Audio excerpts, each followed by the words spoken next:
So, good evening, everyone. On behalf of TASMED, I would like to welcome you all to Medcast Insights into Healthcare, a learning initiative by TASMED. Today, it's a great pleasure to have with us Dr. K. Kiran Kumar, who is a consultant cardiologist and cardiac electrophysiologist at Sunshine Heart Institute, Hyderabad, Telangana. We welcome you, sir. So, we look forward to hear from you on today's topic of discussion, mexiletine and unexplored antiarrhythmic. Over to you, Dr. Kumar. So, I'll share the slides, sir. Just give me a... Sure. Thank you so much for the introduction. So it's a small talk on mexiletine, which is a class 1B blocker, and it is a mexiletine and an unexplored antiarrhythmic drug. Okay, go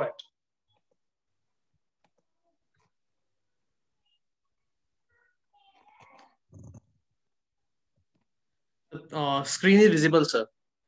Yes, I could see that. I have my presentation, so go ahead.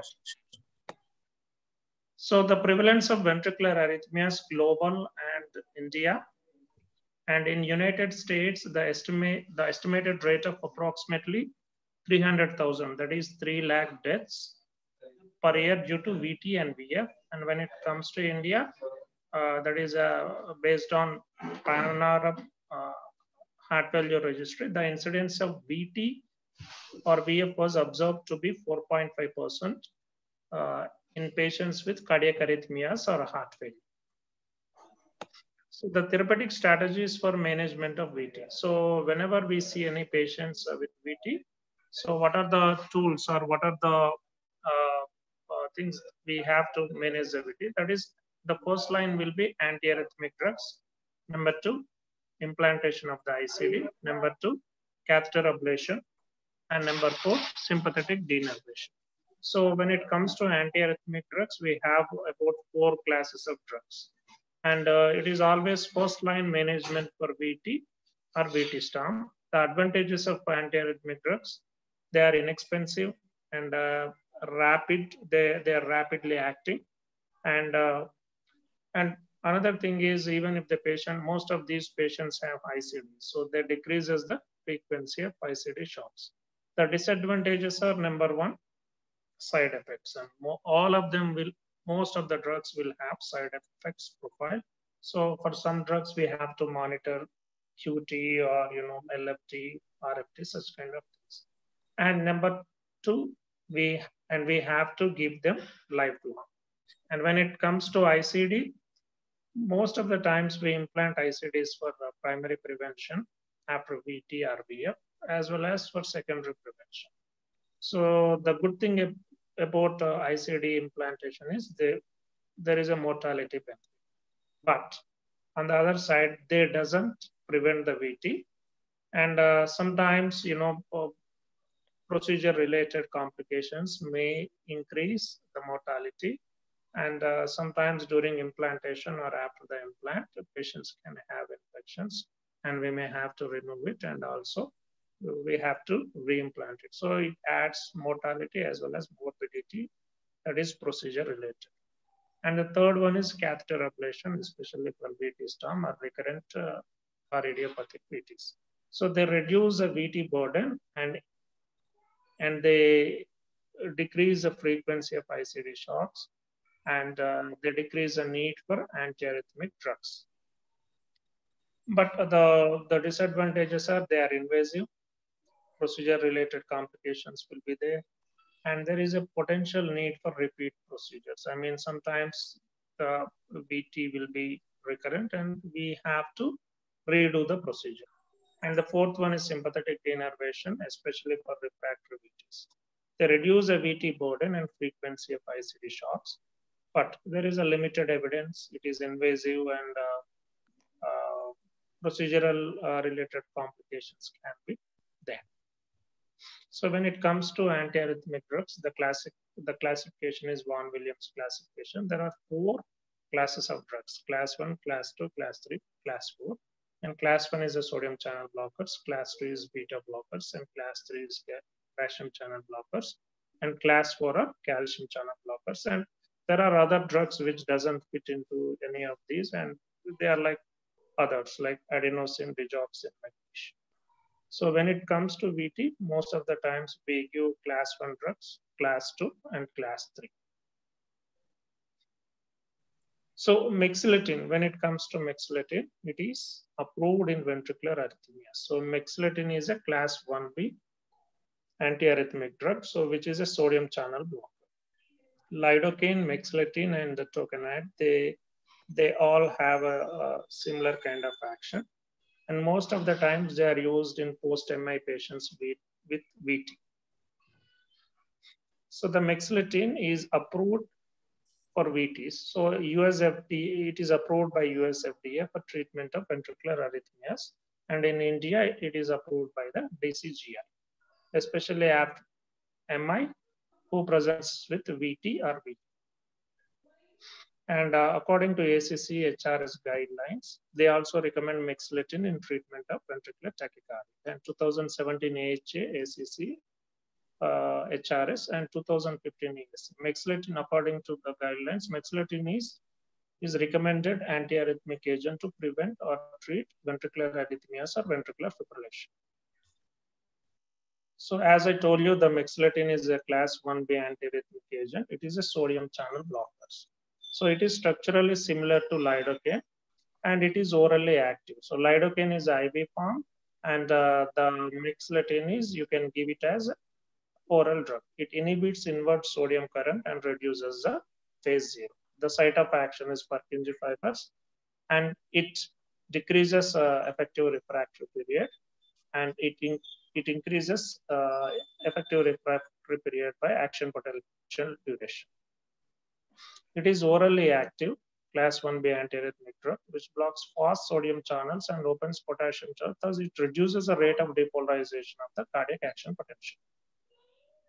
Mexiletine reduces ventricular automaticity and it shortens both action potential duration and effective refractory period. So the electrophysiological properties of mexiletine are similar to lidocaine, except that lidocaine is IV form and you can give mexiletine orally. So the good thing about mexiletine is minimal effect on electrophysiology, unlike other antiarrhythmic drugs. So when you see this chart, mexiletine, there is no effect on SCA nodal rate, and effect of AV nodal refractory period, it is none. And there is no prolongation of the PR interval. Most of the times the QRS will be normal and there is no prolongation of the QRS QT interval. And there is no significant effect on hemodynamics. And mexiletine is well absorbed, 90% from GI tract, and peak blood vessels are reached in 2 to 3 hours. The distribution is 50 to 60% is bound to plasma protein with volume of distribution of about 5 to 7 liters per kg. So unlike lidocaine, its first pass metabolism is low and 10% is excreted by the kidney. And in normal subjects, the plasma elimination, the TF is about 10 to 12 hours. So the dosage must be individualized on the basis of the response and the tolerance, both of which are dose related. So administration with food or antacid is recommended. So initiate with 200 milligrams every 8 hours when rapid control of arrhythmia is not essential. And minimum of 2 to 3 days between dose adjustments is recommended, and dose may be adjusted in 50 to 100 milligram increment up or down. So when rapid control of tachyarrhythmias is essential, give a loading dose of 400 milligrams, and after 8 hours, give 200 milligrams and continue as per the chronic treatment. When rapid control of tachyarrhythmias is not essential, give 200 milligrams every 8 hours and 300 milligrams and increase. You can increase up to 300 milligrams every 8 hours and you can go up to 400. And you can give up to 1.2 grams in 24 hours. So what are the contraindications? Number 1, cardiogenic shock you should not give. If there is any pre-existing 2nd degree or 3rd degree AV block, you should not give. And 3rd degree AV block patient, if the patient doesn't have a pacemaker, you should not give mexiletine. The adverse effects are generally irreversible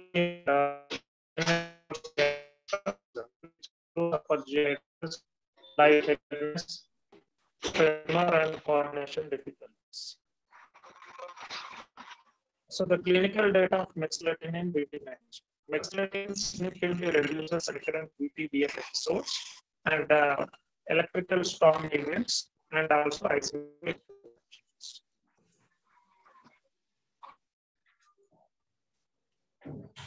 Next. Next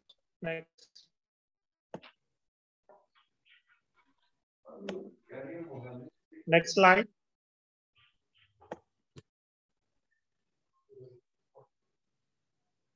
Yes, mexiletine reduces ventricular ectopic complexes in patients with a recent MI. So it also reduces the PVCs. Next, please.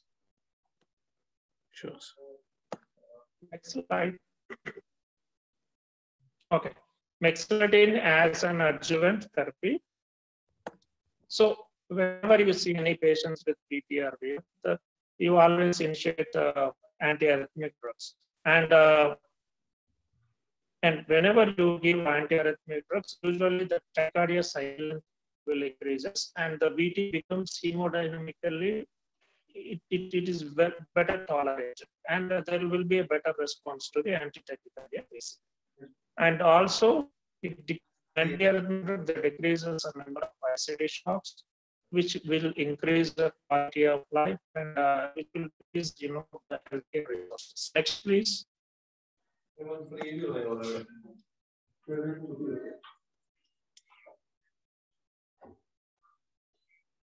And mexiletine reduces. Next slide, please.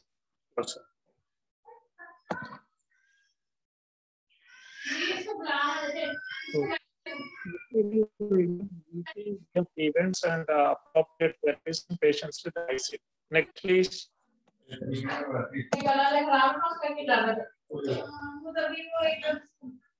The combination therapy to amiodarone recurrent refractory VTs. So most of the time, whenever you see any patients with SCOT VT or post-MI VT, you always give amiodarone beta blockers. So, and you can add mexiletine as a adjuvant. Some of those patients will have a pre-existing ICD.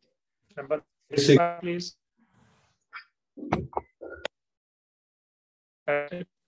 So mexiletine is active QTC in patients. So an additional strategy when combined with the beta blockers in patients with a high risk. In some cases, mexiletine is indicated in sustained ventricular arrhythmias. It is of moderate potency, and mexiletine is safe in LV dysfunction and safe in QT prolongation because it doesn't increase the QT. And the side effect profile, I mean, not much side effects. So, and it is a class 2 recommendation by the guidelines for the management of VT. And it can be used as add-on drug to amiodarone, sotalol, beta blockers, and or in patients with ICD. Next slide, please.